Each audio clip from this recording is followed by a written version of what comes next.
Welcome to Thoughts on Thursday. This is kind of season 2. And what we wanted to talk about today was what we're calling the future of hospitality. And what a crazy subject. We could go into the world of artificial intelligence and machine learning and all kinds of stuff that we don't yet really fully understand, or nor, to be honest, is the industry taking advantage of. So just a little bit of an intro. Hopefully you can all kind of see the screen.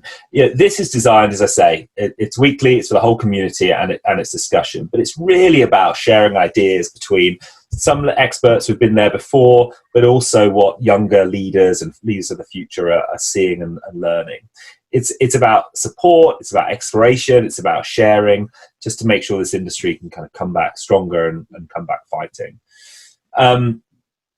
This is the first of a series of 10. We're absolutely up for discussing kind of what's important to the community, but these ones were chosen by people in the Thoughts on Thursday channel on our platform.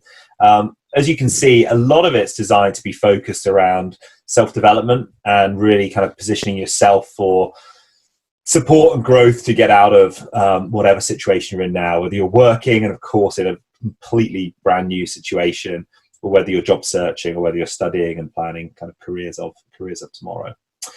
Some kind of tips that we learned from season 1. One is, please do kind of listen and absorb. Really try and think about what's being said, but also kind of what's your perspective on it. You've earned that little bit of mental time each week to really think about bringing your best self to work or bringing your best self to discussions, at university or job interviews. We would love to know what you think about a topic. If you've ever worked on or read anything that we're discussing today, we want to hear more. I learned more in the first season than I ever thought possible about where people go for different information, what's working and what's not.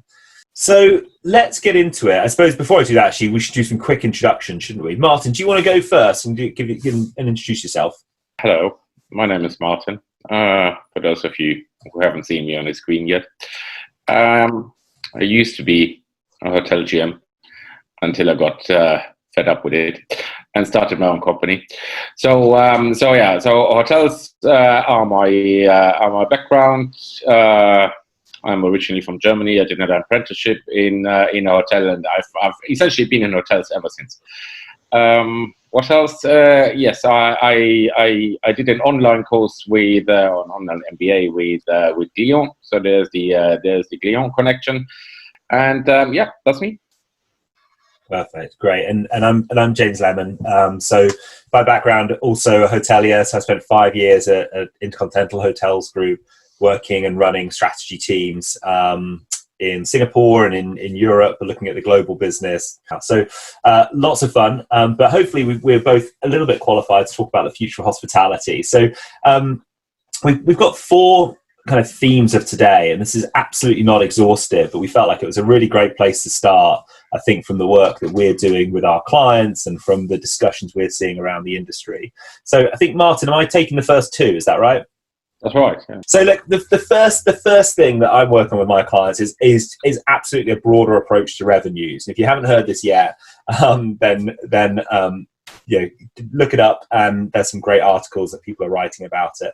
But as an industry, I think you'd say we've got a bit of an obsession with room revenues, and that's largely because, 1, it's often the biggest chunk of revenues in the hotel, and 2 is because as hotels have split into brands and management companies and owners, a lot of those brands, like your Holiday Inns, they earn pretty much all their money on the room revenues. The contracts they write with the actual owners are for room revenues only. So these huge engines at Marriott, Hilton and IHG, when they franchise, they're often just really committing to drive room revenues.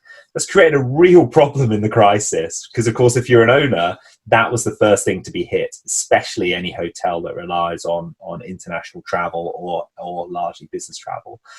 So what you've seen the owners do is have this real think about, look, where can we get creative? And innovation is absolutely at the heart of this. And where can we drive other types of revenues? And in a luxury hotel, kind of restaurant bar revenues is about 50% of the total. And even in a kind of mid-scale 3-star, 4-star brand, restaurant bar revenues are typically 30 to 35%. So it was already pretty significant, but what they've missed is this big chance to implement to think about all the things outside the stay, so your transfers and your tours and activities, but also all the other things that they can sell in the hotel. So those are the kind of two key points I wanted to make that I feel like just come up every day, and yet still as an industry we haven't really got our heads around. Martin, over to you. So, in hotels had long, hard fascination with, I've got to forecast for the year and what's the pickup and such like. So, planning was always a big part of many hotels. And that essentially has become impossible, right? It's in many marketplaces, it's not possible to say when business will return to pre-zombie apocalypse levels, if it ever does. Okay, entire core markets, whether that's regional, as in the US, China, or other segments, might break away at various times. There is now this inbuilt ability to plan, and along with that, also, of course, an inability to budget like we used to. Okay, this to some extent, of course, has been in the pipeline even beforehand. With so, for example, booking windows have become shorter and shorter. So, lead times have become shorter and shorter. And what that means is that we need a mindset shift here. Okay, we need new skills, and we need more than perhaps new skills. We need new approaches to things. We need to look at the way hotels are run. Hotels, right? Or a lot of hotels these days still are very hierarchical organizations. Okay, they're very heavy on let's bring everybody together and let's fill in this budget. Let's do this forecast. Let's spend an hour or longer comparing this month's versus last month's type of stuff. And I think that's it for me, Mr. James. Perfect. Sounds good. Well, we are done. So I think, look, here's three questions kind of leave us with then, right, to kind of kick off our discussion. Like, one is, what are your thoughts? Do we think as hotels we need to do more to expand our role for our community? Is that the route to survival? Especially potentially as workplaces for people, thinking more about local tourists and local businesses. And two is, how do we move from being reactive to proactive to technology as an industry? Do we all need to equip ourselves with a bit more knowledge, no matter what function we're in? And then lastly, and Martin doesn't like the word indispensable, I know, but what can young and future leaders really be doing to make sure that you're really well positioned for what comes next? Andrew, I suppose if it's a tech question, what do you think of some of these systems out there? Like, is it something where actually if people really sat down, they could fix some of these problems of, is your room ready? I made a complaint yesterday. It doesn't seem like it's been dealt with. I complained about this and no one got back to me, etc. Sure. In some cases, I think it's down to the education and the training in the properties. And thankfully, we've got some mentees here at some great universities where I think that the training in service and service delivery, and most of it revolves around your communication. Not just how you communicate with your manager, but how you communicate with the other departments to resolve issues. What often happens, I've found in the past in hotels, is departments get siloed. And it's kind of, we're not hitting this target because sales didn't do that, or risk and marketing didn't do this, or, this guest was unhappy because housekeeping didn't fulfill their job. And when we understand what all the roles and responsibilities are in the hotel and we approach it as a team, I think we stand much better chance then of delivering a better experience. But in regards to the technology side of it, and if I may, James, pull it back to your first slide where you talked about total revenue. Yeah. And I want to throw in a curveball and say that I don't think it's total revenue that we need to be focusing on. And I think it's the total guest experience. And so Andrew makes a great point about, departments have to kind of find their own way through different tech. As I think about my last question about, well, what do the leaders of tomorrow really need? Do we all need to be more comfortable talking about tech? Do we all need to become more comfortable knowing the technology solutions in our area, but also in other areas of the hotel? Is that realistic, I suppose? Yeah, absolutely. So I'm a Glion master's graduate, and I just returned from America, from Rosewood. And during my management training there for a year, I noticed that in RIMS division we had some fantastic technology, but as a staff member, as a front office agent, you didn't really have access to what's going on, even if it was the same technology, what's going on in other departments. But because I was a management trainee, I did see the background that was going on. So then again, there we have the hierarchy coming in, where we've put the hierarchy also in the tech. And then I kept messaging people whilst I was walking around the hotel, because I could see what's going on in the background, and I knew everything that's going on. I was one step ahead of the front desk agent, which was so unfair, because she could have then helped the customer further. So and then another one was obviously then that within the hotel you had technology, but then between the departments, for example, a cook didn't have any technology whatsoever for him to use. And for example, he would be going to a board to look at when his shift is, or when for news or information about what's going on in the hotel. Whereas then I had emails that I was looking at least, or I had an app and all these different things. And so the differences between departments in a hotel, it was just it was a surprise, and it was shocking, really. It should be different, and I'm sure that we are working on it, but it requires drastic change. Yeah. Anyway, Akila, do you want to ask that? I did spot that. I was just going to nail this conversation first, but no, let's go straight there, because I really appreciate you asking the question. Do you want to go ahead and reading out?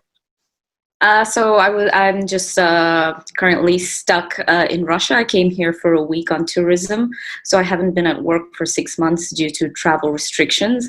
So I've just been looking around at different job openings, maybe helping a few friends find some different jobs, and I came across a few jobs that were remote working in customer service, so front desk, where they would maybe put an iPad on the desk so that the guests have a specific person to speak to. This is something new to me, so I don't know if you have any thoughts on this new style of customer service. It's a very fine hospitality solution. You could do this fully tech, okay? You could put a robot and AI and whatever, yeah? Or you could do it the hospitality half-assed tech way, where we're using an interface but still human beings at the back. Because, I mean, you can put an iPad like this into every single room, and if the guest feels lonely, and it's not one of the hotels where they get a goldfish, they can press a button and talk to like a person. Angelo, haven't heard from you. I'd love to get your perspective. Obviously, you've seen an adjacent industry. Maybe do a quick intro and tell people about your experience. But we'd love to get some of your thoughts on the role of technology. Well, I was listening to the colleagues, and I'm a little bit surprised. Perhaps on cruise line we are a little bit more lucky, and the budget most likely are quite large. So we use the technology. We used to use the technology already 20 years ago, but obviously the evolution further increase our capability. To a point that we decided to build our own software and our own technology, if you want to call it like that, because whatever the market was offering, at least for our particular sector, was not enough, or was becoming too expensive to modify. So we decided to build our own software to operate. So technology for us is very important. We're looking at that particular sector constantly, and there will be, also going ahead in the next few years. Yeah, no, I think that's right. I see Andrew's put there in the chat, SOS, see it, own it, solve it. And I think that's absolutely right. At the same time, without technology, it means the business isn't learning. Has that problem come up dozens of times? Or if it takes more than one team, maybe that one person didn't do the best solution on their own. So I think it's a really interesting one. Really conscious of time. Quick thank you to Martin for kind of preparing those thoughts. And a quick thank you to everyone for taking part. Andrew, always great to have your experiences. Angelo, like, I got a ton of stuff out of how cruisers do this so much better. It's been pretty inspirational. And the rest of you, thanks for kind of sharing. Hopefully that's been useful. Do give us feedback. Always working out how to improve these, make it more engaging, but hopefully it's okay to kind of let the conversation flow today. And hopefully we'll see as many of you can next week. Do share and give us your thoughts. So thanks everyone. Have a fab end of week and weekend. Thank you. Thank you. Cheers. Bye. Ciao.